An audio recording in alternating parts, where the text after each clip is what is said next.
Bonjour tout le monde, ravi de vous retrouver pour ce nouveau point bourse.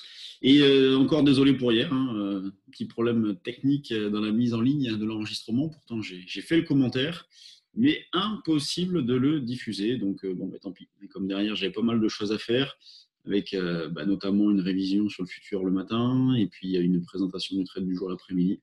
J'ai pas eu le temps de le refaire. Donc, sur les marchés, on a toujours cette alternance de mouvements haussiers, mouvements baissiers. Hier, les indices ont terminé en hausse. Ce matin, on part à la baisse, 4470 sur le CAC, 2845 sur l'Eurostoxx.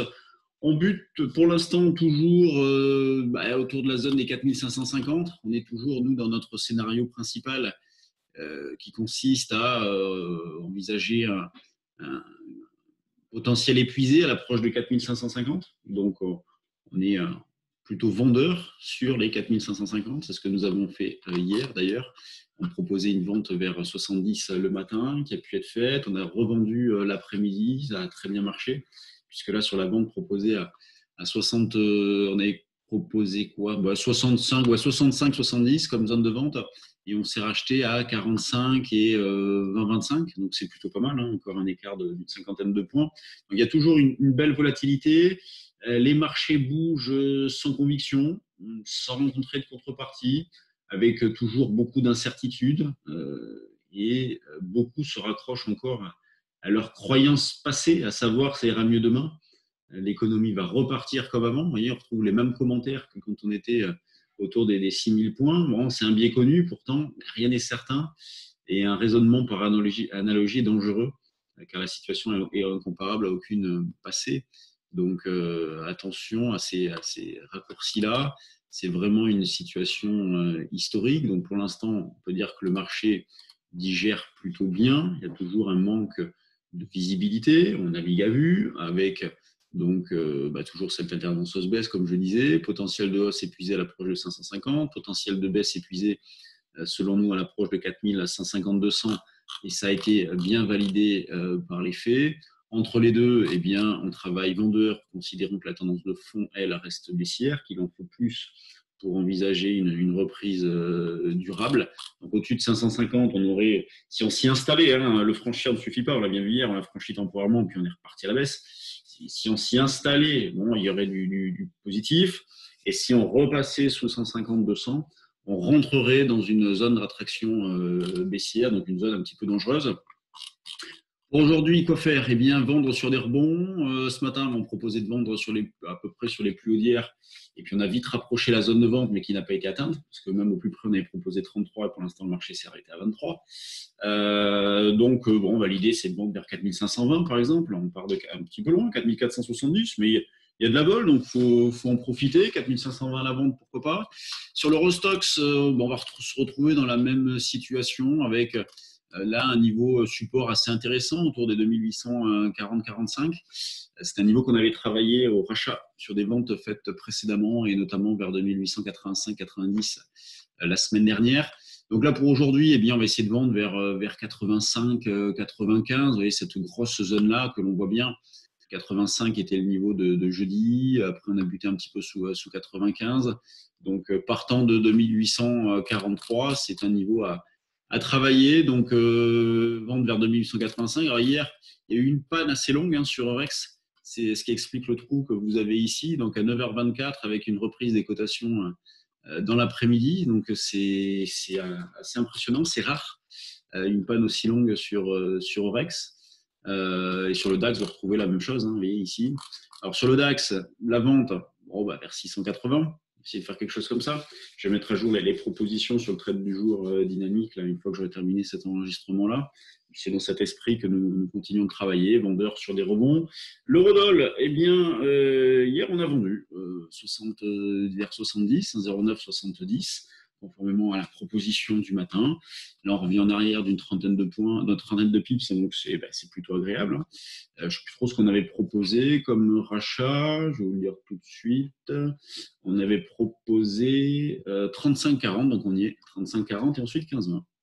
Donc, c'était les propositions d'hier sur le trade du jour euro-dollar. Donc, on continue là aussi de travailler vendeur. Sur les actions, ça bouge pas mal hein. Alors, en ce moment. Sur des milliers small, les biotech, ça bouge fort. Alors ce matin, dans les screeners, on a Navia qui prend 25%, Transgène 18%. C'est impressionnant, hein, Transgène. Bon, elle est pas mal morflé avant, hein, mais c'est assez impressionnant. Balio qui bouge bien aussi, Nano, Biotix, Gessi, Technicolor qui se redresse un petit peu. Bon, il y a encore de la marge, hein. Arcos, Onceo, Nicox, Valneva, vous voyez, des variations quand même assez fortes. Nous, ces derniers temps, sur le trade du jour, c'est plutôt pas mal ce qu'on a fait. Et d'ailleurs, je profite de cette intervention-là pour vous dire que, bon, on rencontre un petit problème avec notre application trade du jour. Donc, on a basculé sur un autre système hein, qui nous servait déjà pour le trade du jour dynamique, qui est Telegram. Et donc, on a basculé pour l'instant tous nos services dessus, et notamment celui des actions. Et franchement, on est en train de mettre un truc en place plutôt bien sur les actions. Ça sera beaucoup mieux, je pense, que ce qui était fait via l'application. Il y a beaucoup plus de possibilités via Telegram, mettre des commentaires, mettre des graphiques, on va faire pas mal de choses. Donc, si vous avez de l'intérêt, n'hésitez pas, ou si vous êtes abonné par le passé, que vous avez moyennement apprécié, vous étiez un petit peu frustré, là, on est en train de mettre en place quelque chose de vraiment bien sur le trade du jour action. Donc voilà, je voulais vous le dire. Avec ce matin, juste avant de prendre la parole, j'ai édité une liste de valeurs sous surveillance, donc certaines qui sont déjà en portefeuille et les positions qui ont été prises, et d'autres qu'on met sous surveillance et sur lesquelles nous sommes susceptibles de faire des propositions dans les prochains jours. On fait des petits commentaires de marché. Vraiment, c'est pas mal. Sur les actions du CAC, bon, ben, ça part un peu dans tous les sens. Safran qui reprend une petite tolle, 6 de baisse. Airbus qui baisse pas mal. Total. Vous voyez, Airbus, regardez, c'est une baisse de 4%. Et pourtant, on se dit, oh, la bougie, elle n'est pas si grosse que ça. Ben ouais, mais les bougies d'avant sont tellement énormes.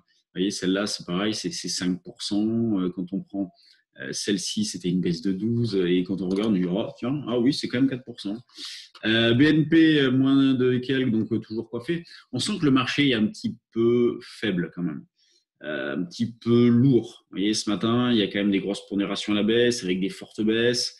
Et nous, ça valide à fond notre scénario. Bon, 4550, ça va être compliqué à franchir. Donc, on travaille toujours de la même façon. À la hausse, on a Sanofi, on a Danone. Capgemini, pas grand-chose à faire à l'instant T hein, sur ces valeurs.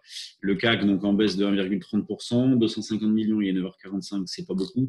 Donc pour l'instant, on a fait un double top avec le 26 mars et depuis, on revient un petit peu en arrière. Donc c'est pas bien méchant, mais on sent un petit peu de lourdeur. Avant de vous laisser, je vous signale que demain, nous faisons une formation Forex. Donc, si vous avez de l'intérêt, vous pouvez encore vous inscrire. Nous commencerons vers 10h et nous terminerons vers 17h30, 18h. Donc, si vous souhaitez connaître, apprendre, maîtriser notre méthode d'intervention sur les devises et notamment sur l'euro-dollar, rendez-vous demain. Vous retrouverez plus de renseignements sur notre site. Et moi, je vous laisse et on se retrouve demain pour un nouveau point bourse, justement avant la formation. Allez, salut!